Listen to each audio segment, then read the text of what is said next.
Well, it seems like winter could be here after all. We got a snowstorm, winter warning in effect, where it could possibly be 30 centimeters coming back here to the cabin and into the woods. Got the wood stove going, got to bring in some more wood. And right now, looking outside, there's nothing going on. It's right around -4, -5. It's supposed to be happening in another couple hours, if not overnight. So possibly we could be getting up to a foot or more of snow. I am not looking forward to it, but let's see what happens and if it actually hits us and if winter's going to be here. This scene that we're looking out the window might be very different here in the next couple hours, if not coming into tomorrow morning.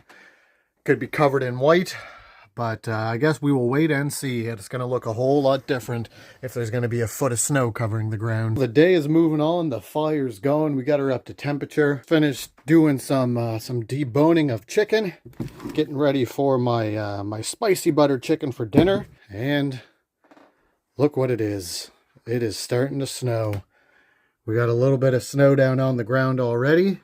So we are definitely going to be getting something. The question is, how much though? I gotta say though, with just having that 2-burner propane cook stove, can make some absolutely delicious, absolutely delicious meals from it. Despite not having an oven or a full-on stove, that 2-burner cook stove, I've made some absolutely delicious meals onto it. I absolutely can't wait, like I've said multiple times before, to get the wood-fired cook stove and be able to do all the baking and all kinds of goodies on that, back to actually cooking. But make it do with the 2-burner Coleman stove and having some gourmet meals.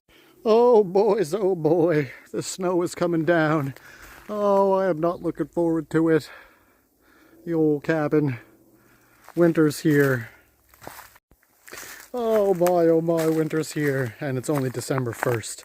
Oh man, I'm probably going to wake up tomorrow and there's going to be over a foot of snow under the ground. Unfortunately, I left my work boots at my mom's because I thought I was going to have, you know, some work down there, but I got to do some shoveling in my sneakers. I realized it's coming down pretty good.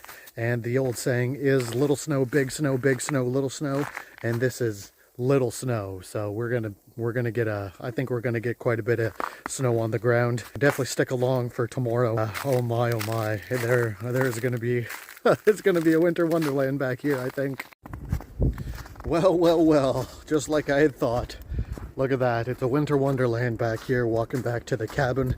Got probably about 8 inches of snow last night. Oh my, just got finished shoveling. And I am just, you know, it may look nice for the time being, but it means winter's here and I do not want that to be the case. So it's a big difference, look at that. Absolutely big difference. Winter wonderland back here. But boys, oh boys, yeah, we got about 8 inches. So you can see still some snow onto the trees. Got the path cleared off. It is a winter wonderland. Got the fire going inside, but there she is. The first snow back here at the cabin. Oh my, first of many, as they say. Alrighty then, look at that. My, oh my, I am not liking it. But let's head back inside, back where the fire is nice and warm. Ah, there we are. Not too bad. Got the fire going. And it's a far cry looking at the windows than what it was from yesterday. Oh boys, eh? Boys, oh boy. But, check it out. Fire's going nice and warm in here. 350 degrees almost. So went to the store earlier in town and found out that they don't have any power. So hey, one of the good things about living off grid is you don't even know that's the case until it's the case. Because don't have any power back here, so how would I know? But yeah, everybody has their generators out, and I guess power won't be back on until supper time tonight, and it's not even noontime yet. So one of the great things about living off-grid is you don't even realize that the power's out because you don't have any power. It's always interesting when things happen and you realize how dependent we are on the infrastructure of things. And what I mean by that is, like I had mentioned earlier, there's no power in the little town, in the community that I'm in. Not that I would notice, because obviously I'm off-grid, but I can hear the generators going. The store down the road has the generator going. And we are just so dependent on the infrastructure of things it could be only a couple days that we have no power, but think of everything that could happen in those 2 days. If you have a fridge or a freezer, your food could be spoiled and rotten. If you don't have a backup means of heating your home, if everything that is heated in your home is required by electricity, you won't have any way to heat your home. You won't have any way to cook your food. Your stoves and everything that runs off that to cook your food, you won't be able to do that. So it's just interesting how dependent we actually are, and how even if we are still on the grid, that we should think of things that will happen that we could possibly need when the power goes down, when things go wrong.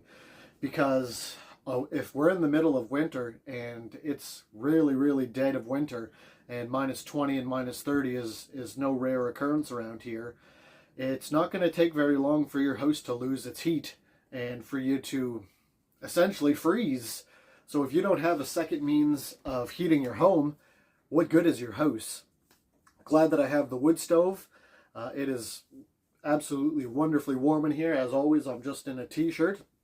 But if you have a regular house and you don't have a wood stove or some sort of other alternate heating device or means, you're pretty much, up the creek without a paddle, as they say.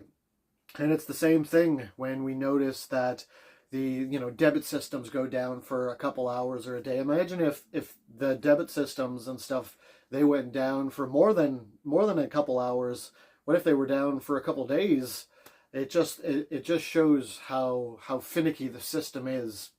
If the debit systems were to go down, let's say maybe they're pushing for a no cash, then what are we going to do? It becomes anarchy very quickly when things of these natures happen and stuff goes down that we don't even think about, that is in our everyday life, that we think is just really putting no thought into where it comes from, how it's maintained, or things like that. The consensus is that if the power systems and the banking and everything went down, hey, let's say if that went down on a Friday, they say that by Monday, there would be nothing left in the grocery stores. There would be looting and pillaging, and everything would just be in total chaos. So within 48 to 72 hours, it would be a complete collapse of the system, which is absolutely crazy. And it just goes to show why being prepared and thinking outside of the box, everybody should do, not just people that are homesteading, not just people that are living off grid. If these things are a huge possibility in today's day and age, and we need to be, we need to prepare for these things, kind of thing.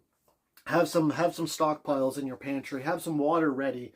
Have some canned goods and food, and at least for 48 to 72 hours for you to be good to go. If anything does happen, have some jerry cans of gas, maybe a generator. I was talking with a fellow at the store, and he says he's never used his generator. Some people don't want to get generators, but the saying is better to have it and not need it than need it and not have it. So we just got to be thinking of these things, because once they happen and we're in the thick of it, it's kind of too late by then. Like I had mentioned in one of my previous videos, it's all about the mindset, how we look at certain things, because it even happened to me this morning. I was out, and the snow that we got from the snowstorm, it is just super wet, super heavy, and before I can even shovel out the driveway, I got to shovel a 100 to 200 foot path to get to the driveway. So there's that in itself, and doing it with heavy snow is not fun. And not to mention, I am not a big fan of winter in the least regards. But anyway, I was down around the vehicle, and I was shoveling off the vehicle and getting snow, shoveling off the snow, and snow kept getting in my feet and down my back, and I'm like, oh, I hate winter. Oh, this absolutely sucks. And then I'm like, no, don't look at it in this mindset. We don't hate anything.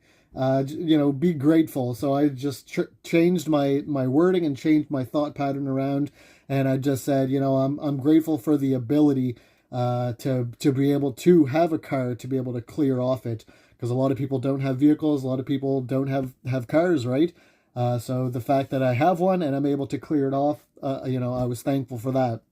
And the same thing is with my health. I've been really trying to be a lot healthier this year. I've slacked over the last little bit kind of getting back into school. I haven't had a consistent gym routine, so that's coming up. It's my pre-New Year's resolution is to get back into a consistent routine at the gym.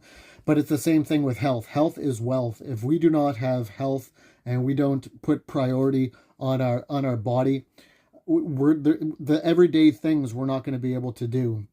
We're not going to be able to go out and shovel. We're not going to be able to chop wood. We're not going to be able to walk and move. We're just going to be bedridden. And to have health, it doesn't matter how much money you have in the bank. If you don't have health, if you don't have a good health, good frame of mind, and a good body, no matter amount of money will be able to fix that kind of thing. So we need to prioritize our health and make sure that even if it doesn't matter what age, if we're young, if we're old, there's always something that we can do to prioritize our health. And health is wealth, as they say. And as soon as we get into that rhythm of trying to take care of our body better by the things we put into it, it's going to pay us off in the long run, especially if we're doing homesteading and off-grid stuff where, we got to be active, we got to use our muscles, we got to be out and about and doing these things. And something as simple as shoveling your driveway or shoveling a walkway, not a lot of people have the physical health capabilities to do that. They don't have the strength in their body to do that.